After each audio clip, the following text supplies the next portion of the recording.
Shalom. Selamat pagi jemaat yang dikasihi Tuhan. Kita telah meninggalkan berbagai-bagai kesibukan kita.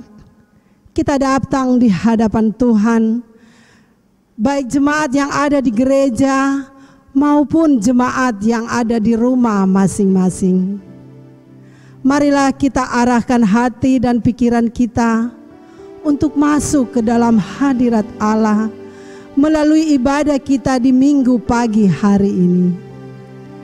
Kita patut menaikkan syukur kepada Tuhan, karena kalau kita ada sebagaimana kita ada pada saat ini, bukan karena kekuatan kita, bukan karena kehebatan kita, tetapi semata itu semua karena anugerah-Nya. Jemaat dimohon berdiri dengan penuh sukacita. Kita angkat pujian, ku ada sebagaimana ku ada.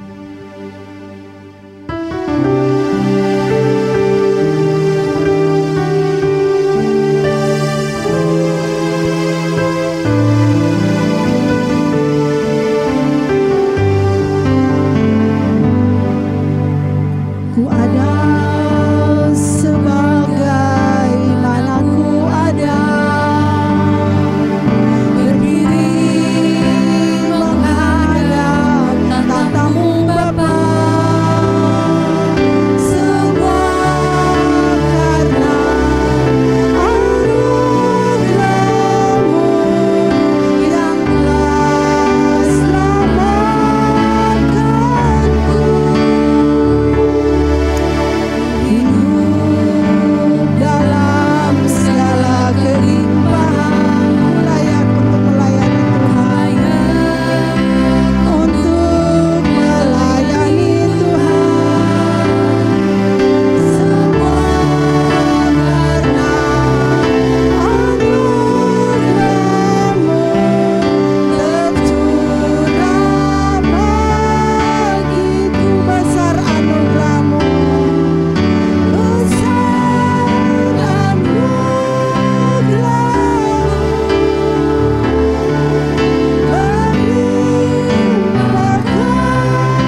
Kita mengambil saat teduh.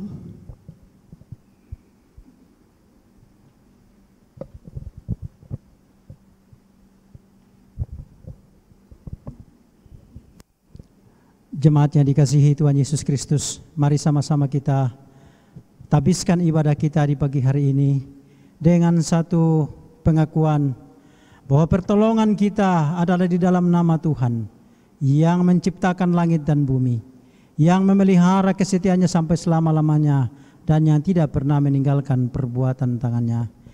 Kiranya kasih karunia dan damai sejahtera dari Allah Bapa dan dari Tuhan kita Yesus Kristus turunlah atas jemaat sekalian dalam peribadatan kita di pagi hari ini.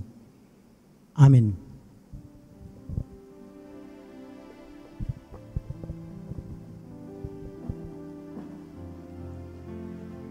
Pujian penghormatan, suci, suci, suci, Allah Maha Kuasa.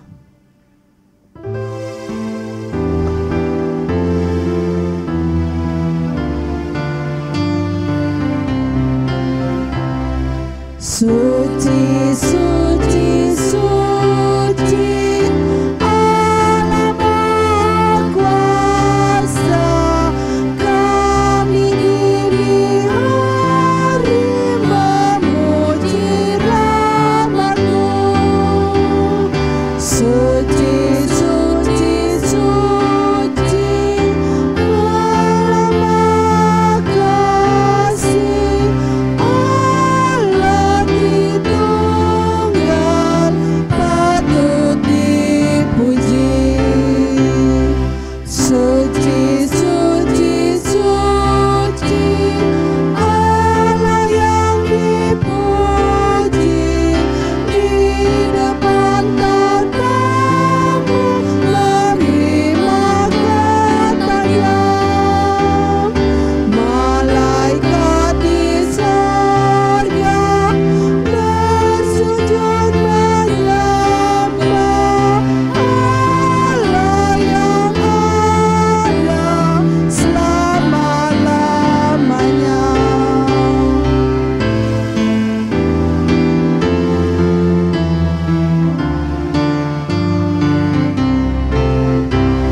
Suci, suci, suci, Allah Maha Kuasa. Langit bumi semua memuji nama-Mu. Suci, suci, suci, Allah Maha Kasih. Allah Tritunggal patut dipuji. Kita berdoa.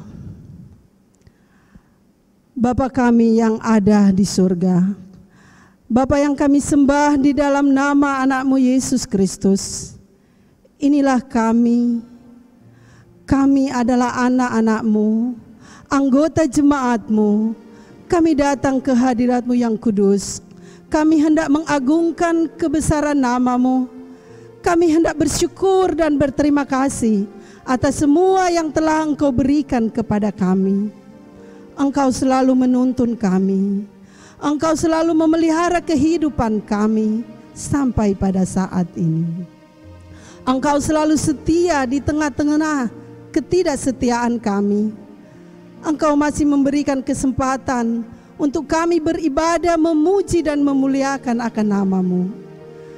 Namun Bapa, kami sadar kami banyak melakukan salah dan dosa yang tidak berkenan kepadamu, sehingga kami tidak layak berada di hadapan-Mu.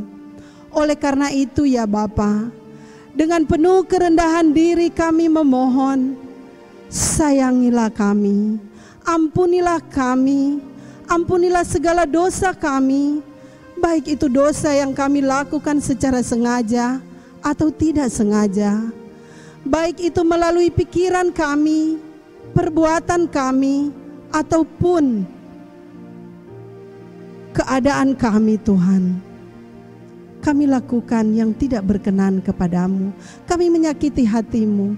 Kami mohon Tuhan, ampunilah kami, bersihkanlah hati nurani kami, dan layakkanlah kami untuk beribadah kepadamu. Terima kasih Bapa di dalam kerajaan surga. Di dalam nama anak-Mu Yesus Kristus kami berdoa dan memohon. Amin. Jemaat disilahkan duduk. Nats pembimbing kita di pagi hari ini terdapat di dalam Lukas 24 ayat yang ke-47.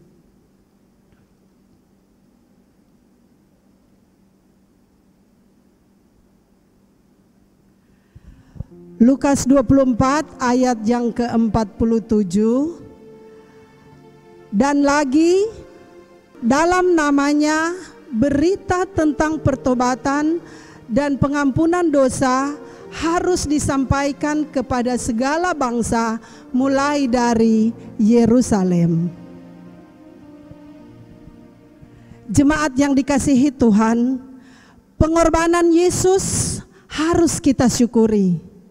Misi Allah untuk keselamatan dunia telah diselesaikan dengan sempurna oleh Yesus Kristus.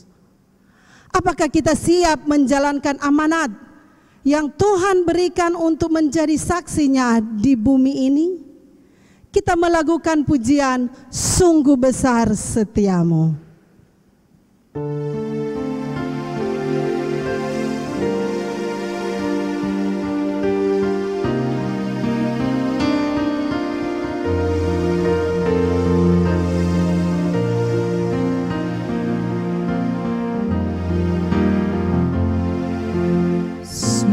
Besar setiamu, nyata di sepanjang hidupku. Darah-Mu telah layakkan kehidupanku.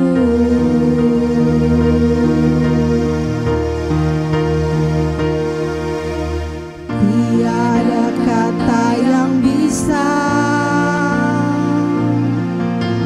lukiskan indahnya Kau Tuhan. Bagi-Mu segala pujian dan kemuliaan. Ku tinggikan Engkau Tuhan, ku tinggikan Engkau Tuhan, melebihi segala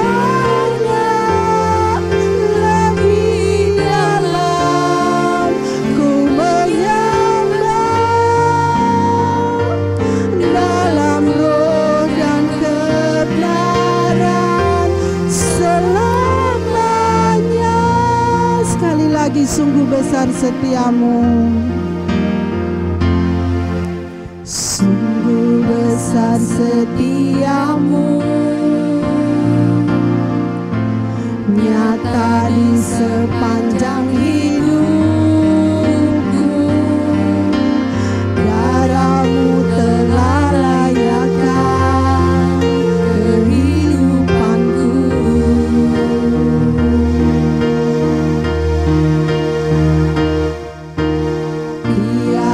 Kata yang bisa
Bacaan bertanggapan terambil di dalam KPPK nomor 8 halaman 700.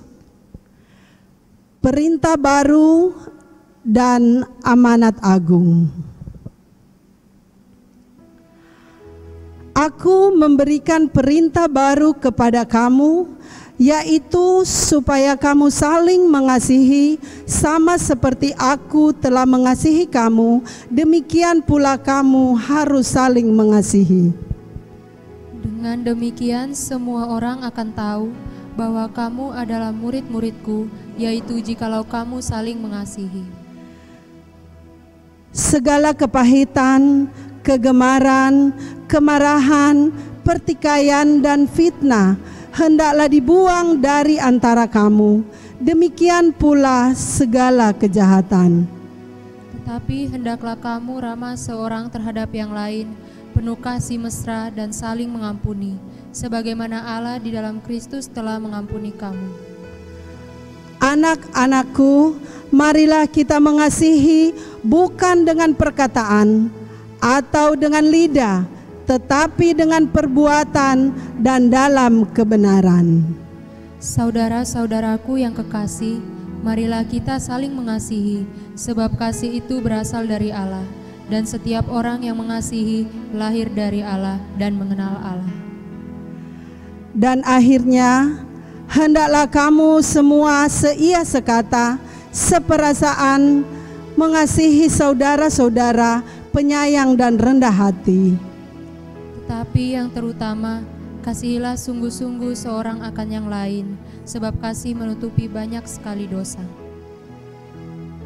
Yesus mendekati mereka dan berkata, "Kepadaku telah diberikan segala kuasa di sorga dan di bumi.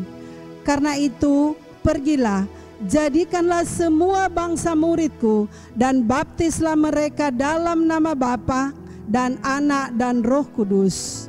Ajarlah mereka melakukan segala sesuatu yang telah kuperintahkan kepadamu, dan ketahuilah, aku menyertai kamu senantiasa sampai kepada akhir zaman."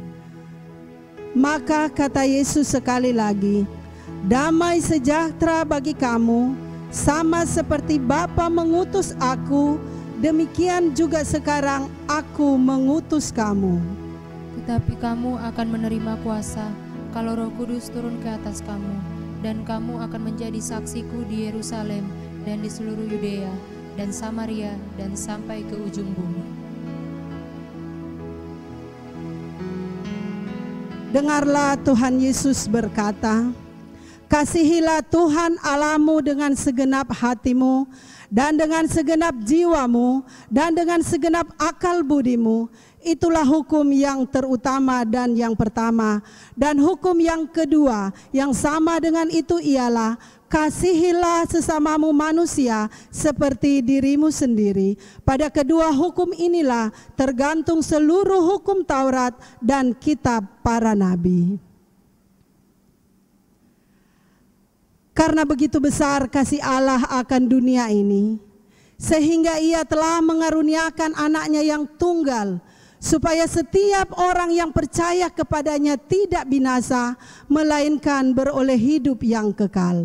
Dengan sukacita jemaat diundang berdiri, kita menyanyi, "Dia Yesus telah mati bagiku."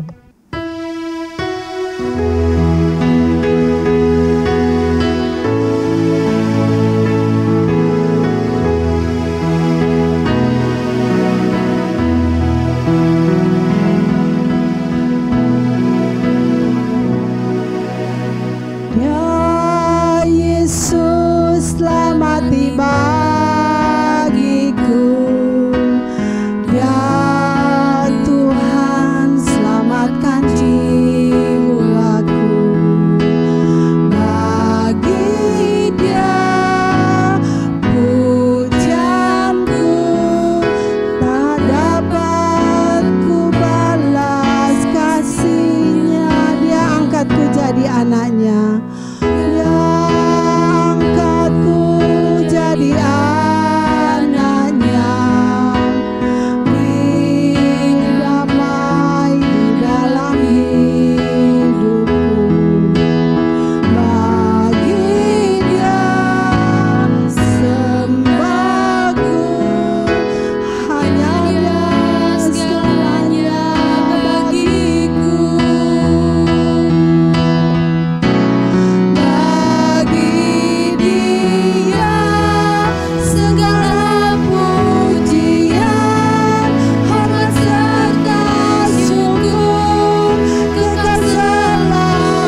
persekutuan dengan gereja Tuhan, dari segala zaman dan di segala tempat kita mengaku kepercayaan pengakuan iman rasuli.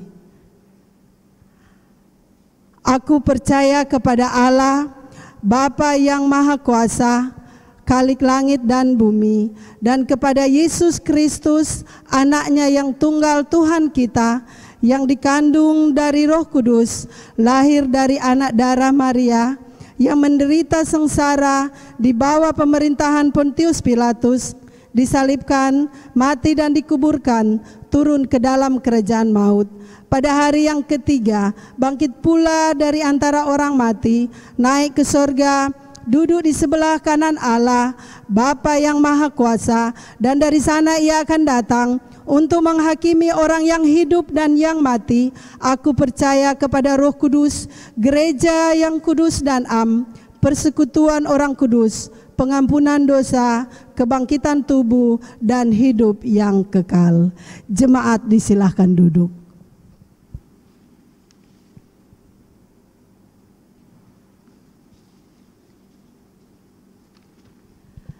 Kita akan menaikkan doa syafaat. Sebelumnya kita melakukan pujian, kemanakah kami mencari kasih sejati.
Saudara-saudara, kita masuk ke dalam doa syafaat. Kita doakan bangsa kita, gereja kita, dan segala hal yang berhubungan dengan pandemi COVID tahun 2020 ini. Mari kita berdoa. Bapa, di dalam nama Tuhan Yesus, kami bersyukur kepadamu. Tuhan memberikan lagi kami kesempatan untuk dapat beribadah kepada Tuhan dalam minggu ini. Setelah kami melalui minggu-minggu sengsara dan minggu Paskah. Terima kasih untuk penyertaan pemeliharaan Tuhan sepanjang minggu yang sudah berlalu dari kami. Kami memuliakan Engkau oleh karena Tuhan terus mencukupkan segala yang menjadi keperluan kami masing-masing. Walaupun ketika kami tidak dapat untuk pergi kemana-mana, oleh karena situasi yang Tuhan izinkan terjadi bagi kami. Kami bersyukur kepadamu Tuhan, biarlah Tuhan terus melaksanakan apa yang menjadi kehendak-Mu di tengah-tengah situasi seperti ini. Dan biarlah setiap kami terus boleh datang kepada Tuhan untuk senantiasa berharap dan bergantung hanya kepada Tuhan. Terima kasih Bapa atas kasih karunia-Mu bagi kami. Di pagi hari ini Tuhan, kami mau berdoa untuk setiap saudara di dalam jemaat Gereja Kristen Kalam Kudus Kota Raja maupun para simpatisan, bahkan siapa saja yang menyaksikan akan siaran ini. Kami mohon berkat-Mu atas kami satu persatu. Lawat kami Tuhan dalam keluarga kami yang sedang beribadah kepada Tuhan, suami, istri dan anak-anak, bahkan seisi keluarga yang dapat berkumpul untuk memuji-muji dan memuliakan nama Tuhan. Biarlah situasi ini Tuhan membuat kami semakin akrab satu dengan yang lain, semakin dekat satu dengan yang lain, untuk memahami artinya berkumpul bersama dengan keluarga, sehingga suasana ini dapat membuat kami semakin menikmati keindahan Tuhan di dalam setiap keluarga yang Tuhan karuniakan. Kami berdoa Tuhan untuk anak-anak-Mu di dalam jemaat yang sedang mengandung, biarlah Tuhan memberkati mereka, berkati kandungan dan juga bayi di dalam kandungan mereka, sehingga baik ibu maupun anak sama-sama diberkati, dipelihara oleh Tuhan, bertumbuh dalam kasih karunia Tuhan. Berkati semua ibu-ibu yang memiliki bayi yang saat ini sedang diasuh di dalam keluarga mereka masing-masing. Tuhan memberkati. Kami juga berdoa Tuhan Yesus untuk anak-anak-Mu yang merindukan keturunan di dalam kehidupan mereka dari setiap pernikahannya sampai kepada hari ini. Tuhan belum buka jalan untuk mereka, biarlah Tuhan berkenan untuk membuka jalan sehingga mereka apa yang mereka rindukan sungguh-sungguh Tuhan jawab sesuai dengan kehendak dan waktu Tuhan. Kami mau berdoa juga Tuhan untuk semua orang-orang tua di dalam jemaat kami. Biarlah Tuhan memberikan kekuatan, sukacita di hari-hari di mana kami merasakan tekanan seperti ini ya Tuhan. Kami terus berharap kepada-Mu karena Engkau Tuhan yang baik, Tuhan yang memelihara dan menjaga. Tuhan tolonglah setiap orang-orang tua di dalam jemaat kami dengan segala kondisi mereka masing-masing di rumah. Biarlah Tuhan memberikan kekuatan dan penghiburan. Terima kasih Tuhan untuk anak-anak-Mu dengan semua pekerjaan. Mungkin ada yang tidak lancar oleh karena situasi ini Tuhan. Kami mohon kepada Engkau, biarlah Tuhan memberkati sehingga segala pekerjaan dapat kami jalankan di tengah-tengah situasi yang sulit ini. Bapa, di dalam nama Tuhan Yesus, kami mohon juga berkat pertolongan-Mu atas bangsa dan negara kami yang sedang berjuang untuk mengatasi penularan dari pandemi COVID tahun 2020 ini Tuhan.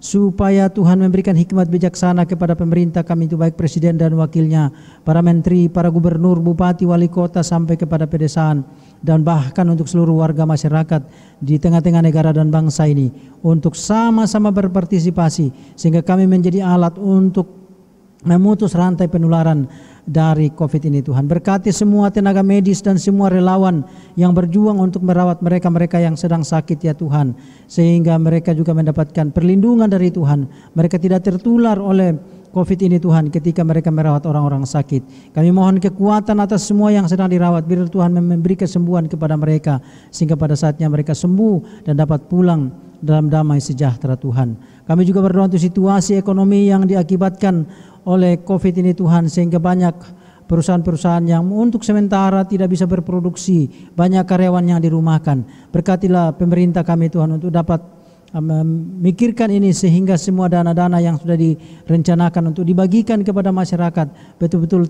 tepat sasaran. Semua orang yang berhak menerimanya, mereka boleh menerimanya. Kami berdoa Tuhan supaya tidak ada orang yang memanfaatkan situasi ini untuk mengeruk keuntungan di tengah-tengah kesusahan. Biarlah Tuhan semua orang boleh bersifat jujur di hadapan Tuhan untuk menyalurkan semua bantuan. Berkati juga anak-anak-Mu dalam warga gereja dari semua denominasi yang terus berpartisipasi untuk membantu mereka yang hidup di dalam kesusahan, hidup di dalam ekonomi yang terpuruk Tuhan. Biarlah gereja juga kami sebagai orang Kristen dapat berpartisipasi di dalam menolong sesama yang kekurangan di sekitar sekeliling kami. Biarlah Tuhan tangan-Mu terulur kepada kami dan kami dapat mengulurkan tangan kami bagi sesama kami. Terima kasih Tuhan Yesus. Berkati juga gereja-gereja dengan semua pergumulan saat ini untuk berpartisipasi di dalam penanggulangan COVID-19 ini. Terima kasih Tuhan Yesus. Memberkati pemberitaan Injil di mana saja dapat dilakukan, baik melalui siaran-siaran live streaming, siaran streaming, bahkan melalui YouTube dan semua sarana pemberitaan Injil. Mari Tuhan berkati sehingga dalam situasi ini Tuhan manusia boleh datang kepada Tuhan untuk mencari Engkau, satu-satunya Tuhan dan Juru Selamat, yaitu Yesus Kristus. Terima kasih banyak Bapa. Kami mengucap syukur bahwa Engkau mendengarkan setiap doa kami. Terpujilah Engkau Bapa, demi nama Tuhan Yesus Kristus yang adalah Tuhan dan Juru Selamat kami. Kami sudah berdoa dan mengucap syukur kepada Bapa di sorga. Amin.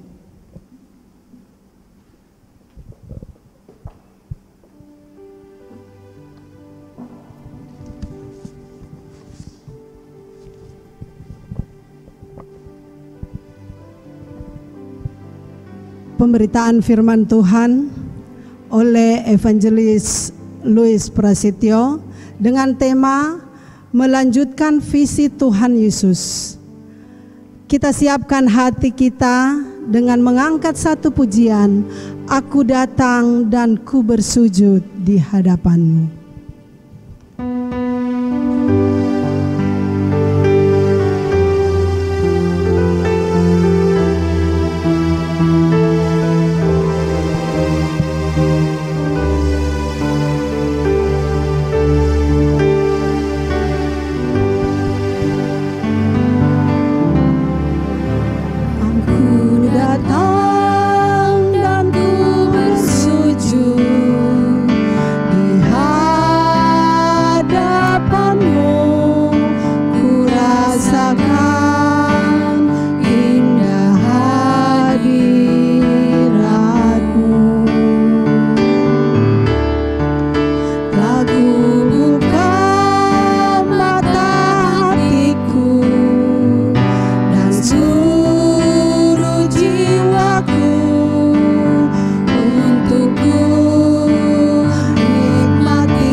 Shalom Bapak Ibu yang terkasih dalam nama Tuhan Yesus Kristus. Hari ini kita bisa berkumpul tempat ini dan kita harus mengucap syukur. Sebab di tengah-tengah krisis yang artinya krisis kesehatan dan juga krisis ekonomi ini, Tuhan masih mengizinkan untuk kita beribadah kepadanya. Tapi sebelum kita lanjut untuk membaca kebenaran firman Tuhan dan merenungkan kebenaran firman Tuhan, mari kita berdoa. Bapa yang di surga, kami mengucap syukur karena hari ini kami bisa beribadah kepada Engkau. Kami telah memuji, membesarkan nama-Mu Tuhan. Dan saat ini tiba saatnya untuk kami mendengarkan kebenaran firman Tuhan. Apapun yang kami dengar hari ini Tuhan, biarlah kami mengerti dan memahami serta melakukan dalam kehidupan kami sehari-hari. Ada beberapa hal penting yang kami ingin dengarkan dari Engkau. Dan marilah Tuhan buka mata hati dan pikiran kami, supaya keegoisan kami tanggalkan dan kami sungguh tunduk kepada kebenaran firman Tuhan yang telah Engkau sampaikan melalui para nabi, melalui para rasul-Mu Tuhan. Terima kasih Bapa, ajarilah kami untuk percaya, ajarilah kami untuk terus melanjutkan apa yang menjadi hati dan visi-Mu bagi dunia ini. Dalam nama Tuhan Yesus kami siap mendengarkan firman Tuhan. Semua yang percaya mari kita katakan amin. Bapak Ibu yang terkasih, hari ini kita akan renungkan kebenaran firman Tuhan di bawah satu tema, melanjutkan visi Allah. Kenapa kok kita harus melanjutkan visi Allah? Oke, begini, beberapa minggu ini kita sudah merenungkan kebenaran firman Tuhan di mana Yesus melakukan visinya. Benar ya? Sejak ia datang ke dunia, ia telah menggenapi nubuatan-nubuatan yang telah disampaikan tentangnya. Dari zaman perjanjian lama, bahkan proto-evangelion yang mana Allah sampaikan langsung kepada Adam dan Hawa, sampai pada akhirnya disampaikan kepada Abraham, kepada Ishak, Yakub dan keturunannya mengenai satu pribadi, yaitu Mesias yang akan menyelamatkan manusia. Dan tibalah ketika kedatangan Yesus ke dunia ini, Yesus melakukan visinya, yaitu menyelamatkan manusia dari dosa. Ini visi yang diberikan oleh Allah kepada Yesus. Ngomong-ngomong soal visi Bapak Ibu, seringkali ketika ada pimpinan mengalihkan generasi kepada penerusnya, kadang-kadang ini penerusnya nggak bisa menyelesaikan visi ini dengan baik. Sebab ia tidak memiliki visi yang sama dengan orang yang sebelumnya. Oleh karenanya kenapa kita harus merenungkan untuk melanjutkan visi Allah. Di mana Yesus sudah menyelesaikan visinya untuk menyelamatkan manusia. Dan kita pun dapat meneruskannya. Kalau kita mendengarkan khotbah dari Pendeta Karel, beberapa minggu yang lalu bagaimana beliau menyampaikan sudah selesai. Kalau kita lihat di dalam perjanjian baru, ada satu statement yaitu tetelestai. Yang artinya selesai. Apa yang diselesaikan? Misi Yesus selesai. Sudah mencapai titik gol di mana dia menyelamatkan manusia. Nah, saya memiliki pertanyaan nih. Menurut Bapak Ibu, mana yang lebih penting? Natal, Paskah, atau kenaikan Yesus? Ya, mana yang penting? Pasti orang sering berpikir dan mengatakan bahwa yang paling penting adalah Natal. Buktinya ketika Natal itu banyak banget orang merayakannya. Padahal nih, yang penting adalah semuanya. Kelahiran Yesus sangat penting. Tanpa kelahiran bagaimana dia memiliki tubuh jasmani. Yang kedua, yaitu kematian Yesus di kayu salib. Yang mana ia menjadi kurban yang sempurna untuk menyelamatkan atau menebus dosa manusia. Tapi yang ketiga yang paling penting juga adalah kebangkitan Yesus dari kematian. Ini artinya Yesus ketika bangkit ia mengalahkan maut. Yang penting lainnya yaitu penampakan Yesus kepada para murid. Ini adalah sebagai bukti bahwa ia benar-benar Yang kelima yaitu kenaikannya ke surga. Dan yang keenam nanti ada kedatangan Yesus yang kedua kali. Tapi hari ini saya mau fokus dulu kepada bukti di mana Yesus benar-benar bangkit. Karena ini ada kaitannya dengan visi kita ke depannya. Beberapa hal yang kita harus tahu. Yang pertama, bahwa Yesus benar-benar bangkit.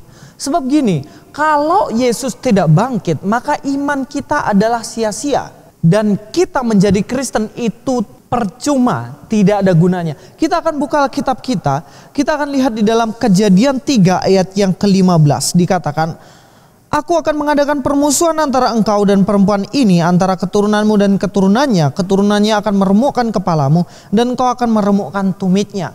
Allah menyampaikan bahwa suatu saat nanti akan ada seseorang yang akan meremukkan kepala dari maut ini, yaitu Mesias.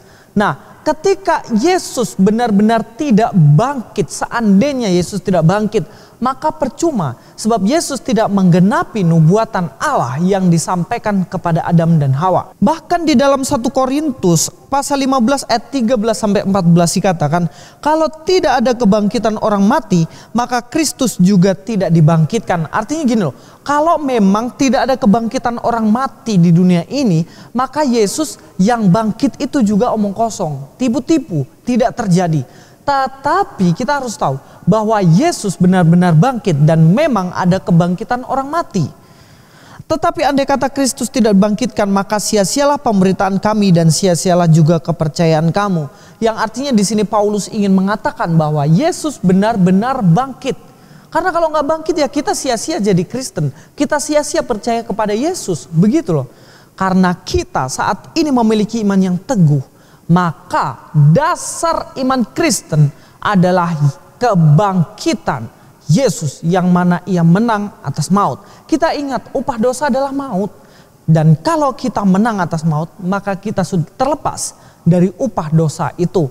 Jadi jelas ya, kesimpulan sampai di sini, bagaimana visi Allah yaitu menyelamatkan manusia. Dan visi itu sudah tercapai ketika Yesus bangkit dari kematian. Sekarang Bapak Ibu, yang jadi persoalan itu, iblis suka ingin menyesatkan manusia. Iblis dia memakai banyak orang supaya manusia tersesat dan tidak percaya bahwa Yesus sudah bangkit dari kematian. Oleh karenanya banyak orang menuduh bahwa Yesus itu tidak bangkit. Ada yang menuduh bahwa Yesus itu sebenarnya tidak disalibkan. Sebab yang disalibkan itu adalah Yudas Iskariot. Ada yang mengatakan juga bahwa Yesus dia tidak disalibkan dan tidak ditangkap oleh pasukan Romawi. Sebab yang ditangkap adalah Yudas. Lalu di mana Yesus? Yesus lari dan diangkat ke langit. Ini tuduhan-tuduhan yang tidak mendasar dan bahkan tidak bisa dibuktikan melalui saksi mata. Dan implikasinya kalau Yesus tidak disalibkan, Yesus tidak ditangkap dan Yesus diangkat ke langit, maka dia tidak disalibkan. Dan apa implikasinya jika Yesus tidak disalibkan? Maka ia tidak bangkit dan semua nubuatan dari perjanjian lama tidak digenapi dalam Yesus dan dosa manusia belum ditebus. Jadi jelas bahwa iblis memakai hal-hal sedemikian ini supaya manusia tersesat dan tidak bisa percaya bahwa Yesuslah juru selamat. Dan jika demikian maka visi Allah jelas tidak tersampai ke seluruh bumi. Bagaimana Yesus menghendaki supaya pemberitaan keselamatan ini sampai ke seluruh bumi. Tetapi jika disesatkan dengan hal yang demikian, bagaimana visi ini bisa tercapai? Itulah kenapa kita penting untuk melanjutkan visi Allah, Bapak Ibu. Nah, jemaat Tuhan semuanya, kita harus sadar bahwa kita juga memiliki panggilan yang sama seperti para murid. Yesus mengalihkan visinya kepada para murid. Dari para murid, visinya dialihkan pada para muridnya lagi. Dan sampai di kita, Yesus memiliki visi yang sama. Supaya kita juga menyampaikan kebangkitan Yesus ini yang mengalahkan maut ke ujung-ujung bumi. Ini yang akan kita lihat di dalam kitab Lukas. Mari kita buka di dalam kitab Lukas pasal yang ke-24 ayat 36 sampai dengan ayat yang ke-49. Kita tidak akan baca semuanya, tetapi satu persatu kita akan bahas teks per teks. Yang tahap pertama, saya ingin membuktikan bahwa Yesus benar-benar bangkit. Kalau ada orang yang menentang bahwa Yesus nggak bangkit, silahkan buktikan kalau bisa. Dan satu yang saya minta, harus ada saksi mata. Kalau tidak ada saksi mata ya tipu dong, ngomong kosong. Misalnya gini, kita tuduh, si Ucil itu dia curi uang 100.000 saya. Lalu dia datang cuman tuduh saja. Lalu ada orang lain, temannya mengatakan, tidak mungkin dia curi. Soalnya Ucil dari kemarin dia tidak ada di tempat ini. Dia sedang pergi ke Solo. Nah, apakah kita bisa membuktikan? Nggak bisa. Kalau nuduh, kita harus buktikan. Tapi faktanya tidak ada yang bisa membuktikan. Tapi hari ini saya ingin membuktikan bahwa Yesus benar-benar bangkit. Mari kita lihat di dalam Lukas 24 ayat 36. Bukti yang pertama yaitu Yesus muncul di tengah-tengah para murid. Dikatakan di situ, dan sementara mereka bercakap-cakap tentang hal-hal itu, Yesus tiba-tiba berdiri di tengah-tengah mereka dan berkata kepada mereka, damai sejahtera bagi kamu. Perhatikan di situ, dikatakan Yesus tiba-tiba berdiri di tengah-tengah mereka. Kejadiannya pada waktu itu para murid sedang mengurung diri di dalam rumah. Mereka takut mau dibunuh oleh tentara-tentara Romawi, makanya mereka ngumpet. Dan ketika mereka ngumpet di situ, semua pintu tentunya dikunci. Tiba-tiba, perhatikan di situ, Yesus tiba-tiba, orang Jawa bilang ucuk-ucuk, tiba-tiba Yesus nongol di tengah mereka. Lalu berkata, damai sejahtera bagi kamu. Yesus tidak datang cekik mereka. Yesus tidak datang marah-marah sama mereka. Tapi Yesus menampakkan diri bahwa saya telah bangkit. Yesus sudah bangkit dan menampakkan diri kepada mereka. Mungkin kita semua berpikir jangan-jangan ini hantu. Jangan-jangan yang datang ini adalah iblis yang menyamar menjadi Yesus. Oh, tunggu dulu Bapak Ibu. Tidak seperti demikian. Sebab di bukti yang kedua saya akan menunjukkan bahwa itu benar-benar Yesus. Itu benar-benar Yesus. Di dalam ayat yang selanjutnya kita akan lihat bukti yang kedua. Yesus menunjukkan bekas luka. Sebab pada waktu itu memang murid-murid juga berpikir bahwa Yesus ini yang datang tidak asli, tetapi dia iblis. Mari kita akan baca di ayat yang ke-37. Mereka terkejut dan takut dan menyangka bahwa mereka melihat hantu. Bayangkan, murid yang hidup 3 tahun lebih bersama dengan Yesus, dia mengatakan bahwa yang ketemu ini adalah iblis, adalah hantu. Lalu apa jawab Yesus? Ayat 38 dikatakan, akan tetapi ia berkata kepada mereka, mengapa kamu terkejut dan apa sebabnya timbul keraguan-raguan di dalam hati kamu? Lihatlah tanganku dan kakiku. Yesus menunjukkan tangannya dan Yesus menunjukkan kakinya. Kenapa kok harus tangan dan kakinya? Karena di situ ada bekas lubang. Aku sendirilah ini, rabalah aku dan lihatlah, karena hantu tidak ada daging dan tulangnya, seperti yang kamu lihat ada padaku. Sambil berkata demikian, ia memperlihatkan tangan dan kakinya kepada mereka. Yesus sendiri datang membuktikan kepada murid yang pada saat itu ragu bahwa Yesus sudah bangkit. Dan Yesus mengatakan bahwa hantu itu tidak punya daging, kalau disentuhkan tembus begitu kan. Tetapi di sini dia menunjukkan bahwa dia telah bangkit, Bapak Ibu. 2 bukti yang saya sudah tunjukkan. Dan bukti yang ketiga dikatakan di ayat yang ke-41. Mari kita akan lihat di ayat 41. Dan ketika mereka belum percaya karena girangnya dan masih heran. Mereka saking senangnya, mereka masih heran, gak percaya bahwa Yesus sudah bangkit. Dikatakan, dan berkatalah ia kepada mereka, adakah padamu makanan di sini? Lalu mereka memberikan kepadanya sepotong ikan goreng. Ia mengambilnya dan memakannya di depan mata mereka. Perhatikan di sini, cara pembuktian Yesus bahwa dia telah bangkit sangat unik. Di mana Tuhan Yesus datang kepada para murid, lalu dia meminta ikan goreng, Bapak Ibu. Ini memang kalau kita baca lucu juga ya. Ngapain Tuhan Yesus minta ikan goreng gitu loh. Ini untuk membuktikan bahwa dia telah bangkit dan hidup. Lalu ikan goreng itu dimakan tidak sembunyi di dapur. Dia makan tidak keluar dari rumah itu. Lalu dikatakan di ayat itu apa? Dikatakan di depan mata mereka Yesus makan ikan goreng itu. Lalu mau ragu bagaimana lagi? Yesus sudah bangkit, Bapak. Yesus benar-benar bangkit. Dia hidup. Sekalipun dia sudah mati, tetapi dia bangkit dari kematian, mengalahkan maut itu dan menunjukkan diri kepada murid-muridnya. Bukti yang keempat bahwa Yesus bangkit. Di dalam ayat 44 dikatakan, ia berkata kepada mereka, inilah perkataanku yang telah kukatakan kepadamu ketika aku masih bersama-sama dengan kamu, yakni bahwa harus digenapi semua yang ada tertulis tentang aku dalam kitab Taurat dan kitab nabi-nabi dan kitab Mazmur. Dikatakan di sini, inilah yang telah kukatakan. Bahkan Yesus mengatakan bahwa dia akan mati dan bangkit sebelum ia disalibkan. Yesus berkali-kali menyampaikan kepada muridnya bahwa dia suatu saat akan mati dan bangkit pada hari yang ketiga. Dan bahkan dikatakan di sini harus digenapi semua perkataan para nabi. Jadi ingat ya, semua yang tertulis di dalam perjanjian lama menubuatkan tentang Yesus, bukan tentang nabi yang bukan dari Israel. Jadi nubuatannya tentang Mesias, bukan tentang orang lain gitu. Memang di sana banyak orang yang mengklaim, itu untuk nabi saya itu. Perkataan Musa untuk nabi saya, perkataan Yesaya untuk nabi saya, perkataan Kidung Agung atau Salomo untuk nabi saya. Tapi di sini Yesus jelas menentangnya. Dan Yesus mengatakan, saya mati dan bangkit adalah untuk menggenapi apa yang dikatakan apa? Dari kitab Taurat, kitab para nabi, dan kitab Mazmur. Sungguh indah di sini. Bagaimana jelas sekali dalam Alkitab, tidak bisa kita simpangkan. Ayat 46 katanya, kepada mereka ada tertulis demikian, Mesias harus menderita dan bangkit dari antara orang mati pada hari yang ketiga. Jelas bahwa Yesus bangkit dari kematian. Tidak bisa dibantah.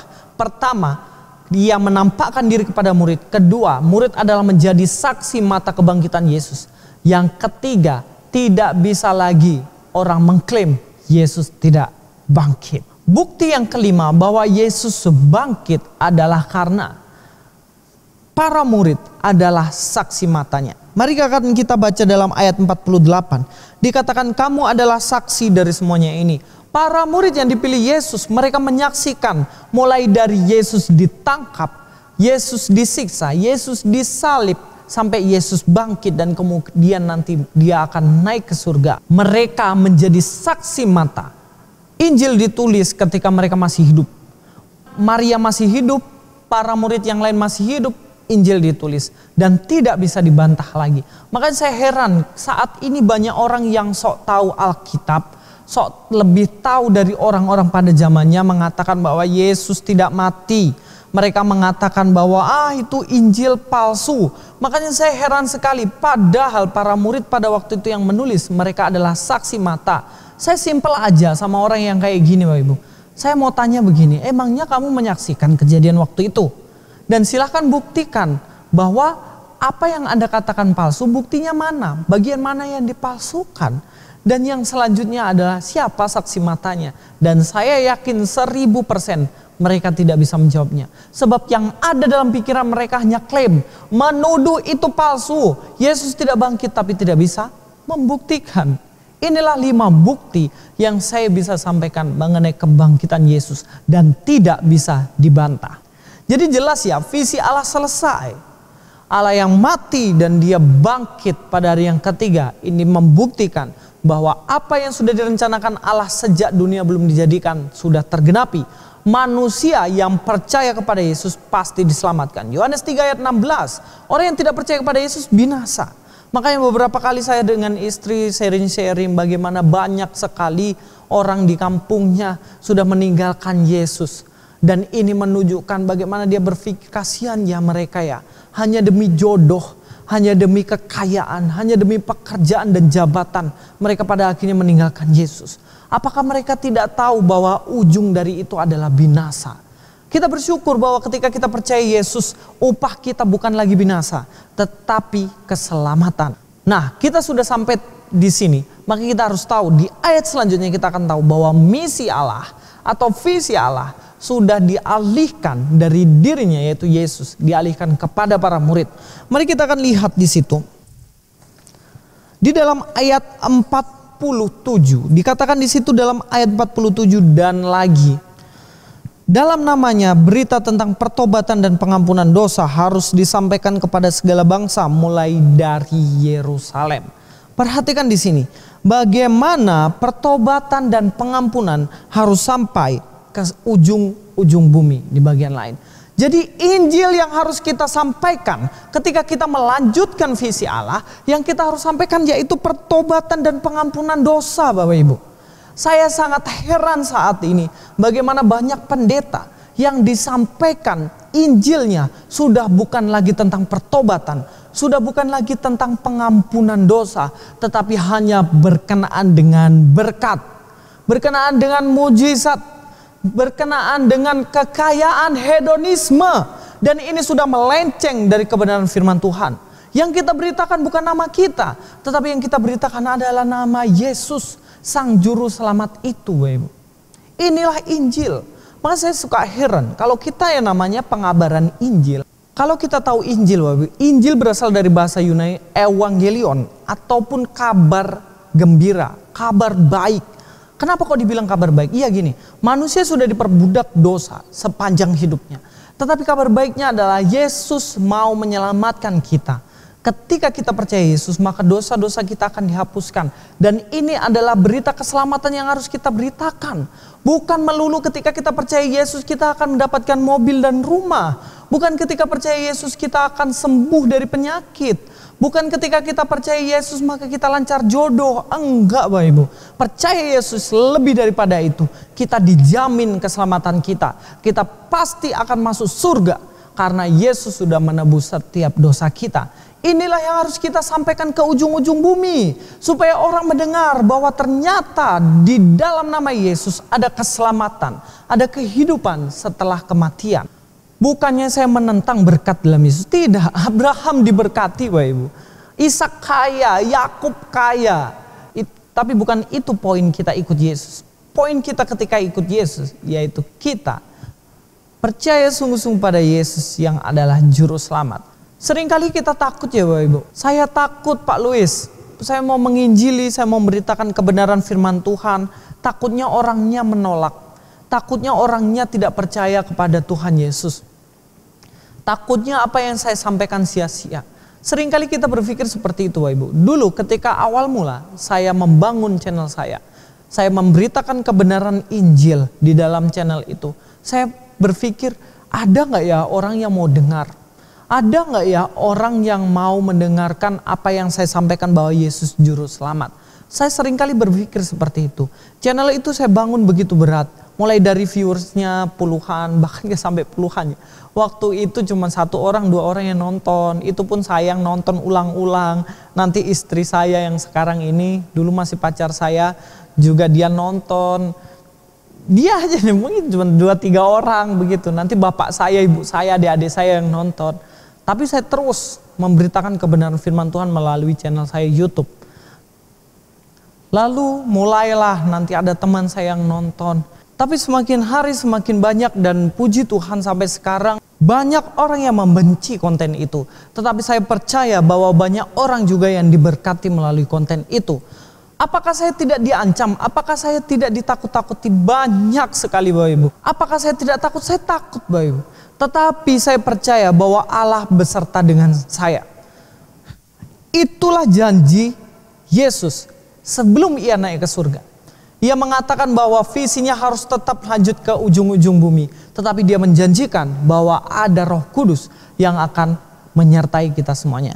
Di dalam ayat yang ke-49 dikatakan di situ, dan aku akan mengirim kepadamu apa yang dijanjikan Bapakku, tetapi kamu harus tinggal di dalam kota ini sampai kamu diperlengkapi dengan kekuasaan dari tempat tinggi. Yesus menjanjikan Roh Kudus, buktinya apa? Di situ dikatakan kamu harus tinggal di kota ini sampai Roh Kudus itu turun. Mereka tinggal di Yerusalem para murid. Ketika Pentakosta atau Roh Kudus turun, Parakletos itu, sang penghibur itu turun atas mereka dan tinggal tetap di dalam mereka. Mereka diberi kekuatan, keberanian untuk menyampaikan kebenaran firman Tuhan ini. Dan itulah yang ada dalam diri kita masing-masing saat ini. Jadi Parakletos itu bukan tentang manusia, Bapak. Parakletos bukan tentang nabi. Parakletos ini bukan orang yang ada di luar Israel, no. Tetapi Parakletos ada pribadi Allah sendiri, yaitu Roh Kudus.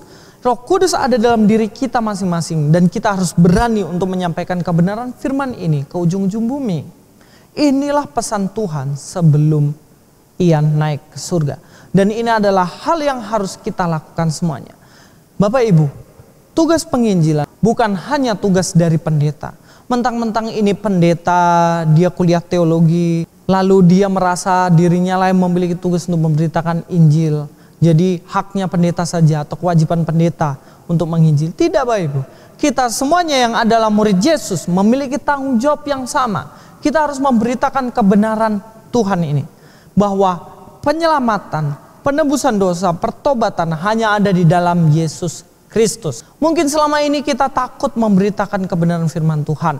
Tetapi percayalah bahwa Roh Kudus akan menyertai kita ketika kita melakukan visi Allah. Visi Allah belum berhenti sampai dikenaikan Yesus. Visi Allah berhenti ketika Yesus sudah datang kedua kalinya. Makanya kenapa kita harus melanjutkan visi ini. Mari kita memberitakan kebenaran firman Tuhan. Tidak usah jauh-jauh mulai dari anak kita, istri kita, pasangan kita, pacar kita, orang-orang yang ada di sekitar kita, murid-murid kita, dan siapapun yang kita temui, bahkan orang-orang yang menyaksikan video saat ini. Itu adalah ladang di mana Tuhan berikan kepada kita untuk kita beritakan kebenaran firman Tuhan. Jangan beritakan tentang berkat, jangan beritakan tentang mujizat, beritakan tentang Allah, beritakan tentang Yesus, Sang Penyelamat itu. Karena hidup kita tidak hanya berbicara mengenai kesehatan dan materi dunia ini. Tetapi hidup kita ini berbicara mengenai kehidupan setelah kematian. Yaitu keselamatan bersama-sama dengan Allah di surga. Pada saat ini Bapak Ibu, saya menantang Bapak Ibu semuanya. Untuk memiliki komitmen bersama. Untuk memberitakan Injil. Memberitakan kerajaan Allah ini. Mari kita memiliki komitmen sungguh-sungguh. Untuk kita mau memberitakan keselamatan dalam Yesus. Jangan kita berada di zona nyaman terus. Kita pergi gereja, kita pulang. Kita pergi gereja, kita pulang. Dan biarlah momen di mana kita saat ini sedang di rumah, diisolasi di rumah. Inilah kesempatan di mana kita merenungkan kembali visi kita. Untuk apakah kita hidup? Apakah kita hidup hanya untuk bekerja? Apakah kita hidup hanya untuk mengejar karir? Apakah kita hidup hanya untuk anak, istri, keluarga, senang pergi jalan-jalan? Apakah kita hidup hanya untuk itu? Ataukah kita hidup untuk menggenapi visi Allah dalam hidup kita? Mari kita renungkan sekali lagi untuk visi kita. Dan mari saat ini, saya akan mendoakan kita semuanya yang ada di rumah, semua yang menonton video ini, untuk kita mengambil visi Allah kembali untuk menyelamatkan manusia-manusia yang saat ini belum percaya kepada Yesus sebagai Tuhan dan Juru Selamat. Mari kita berdoa. Terima kasih Bapa untuk kebenaran firman Tuhan ini. Kami tahu dan kami percaya bahwa Engkau memanggil kami semua untuk menyampaikan kebenaran firman Tuhan, menyampaikan Injil ini ke ujung-ujung bumi. Berikan kekuatan kepada kami, berikan keberanian kepada kami untuk menyampaikannya. Biarlah mereka semuanya yang saat ini tertutup mata hatinya, yang tertutup oleh ilah-ilah zaman ini terbuka. Dan mereka boleh mengenal, menerima Engkau sebagai Tuhan dan Juru Selamat. Pimpin kami, urapi kami, kuatkan kami untuk melanjutkan visi-Mu di dunia ini. Dalam nama Tuhan Yesus kami berdoa. Haleluya. Amin. Sebagai pujian, komitmen dan persembahan, kita akan memberikan persembahan syukur. Kita iringi dengan lagu Kita Harus Membawa Berita Pada Dunia Dalam Gelap.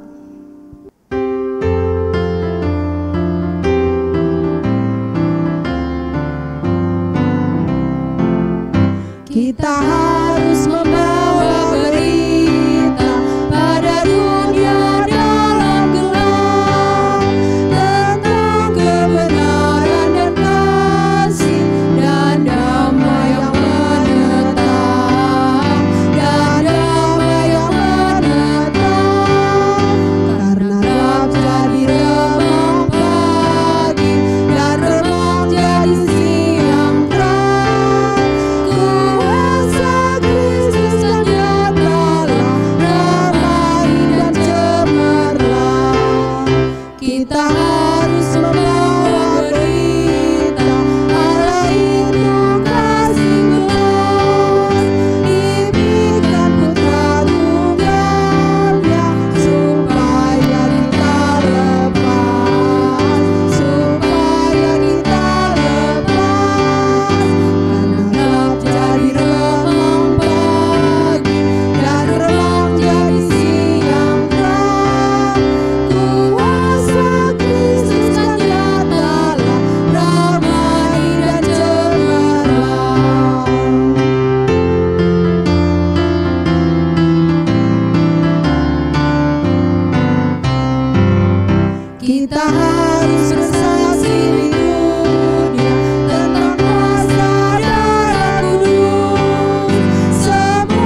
kita akan menyerahkan persembahan syukur kita. Mari kita berdoa. Segala puji dan syukur kami naikkan kepadamu ya Bapa di dalam kerajaan surga. Oleh karena kasih karunia dan berkat yang boleh selalu kami terima dan nikmati sampai saat ini, kami percaya bahwa semua berkat yang kami peroleh itu karena kemurahan Tuhan dalam kehidupan kami. Untuk itu ya Bapa di dalam kerajaan surga, sebagai ungkapan syukur kami kepadamu, saat ini kami telah memberikan persembahan syukur kami. Kuduskanlah persembahan ini dan terimalah persembahan ini boleh menjadi berkat buat pelayananmu dimanapun persembahan ini digunakan. Dan ajarkanlah kami terus untuk tahu mengucap syukur dalam segala hal. Terpujilah Engkau sumber segala berkat. Bapa di surga, kami akan mengakhiri doa ini dengan doa Bapa kami yang akan diucapkan bersama-sama. Bapa kami yang ada di surga, dikuduskanlah namamu, datanglah kerajaanmu, jadilah kehendakmu di bumi seperti di sorga. Berikanlah kami pada hari ini makanan kami yang secukupnya, dan ampunilah kami akan kesalahan kami, seperti kami juga mengampuni orang yang bersalah kepada kami. Dan janganlah membawa kami ke dalam pencobaan, tetapi lepaskanlah kami daripada yang jahat, karena Engkaulah yang empunya kerajaan dan kuasa dan kemuliaan sampai selama-lamanya. Amin. Kita akan mengakhiri ibadah di pagi hari ini. Jemaat diundang berdiri. Kita nyanyikan pujian doksiologi dan doa berkat oleh Bapak Pendeta Karel Lolo, ditutup dengan pujian amin.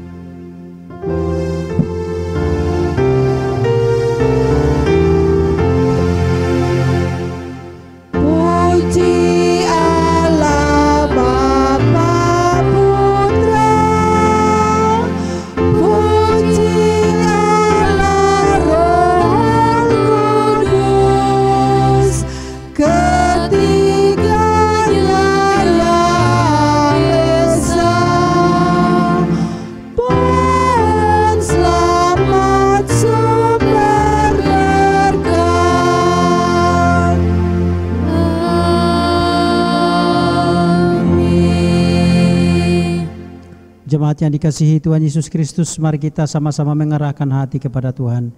Kita mohonkan berkat atas kehidupan kita, sehingga Dia memimpin kita menjalani hari-hari kita ke depan dalam kasih dan anugerah-Nya. Kiranya anugerah Tuhan kita Yesus Kristus dan kasih sayang Allah Bapa serta persekutuan dan penyertaan Allah Roh Kudus menyertai kita sekarang sampai selama-lamanya. Amin.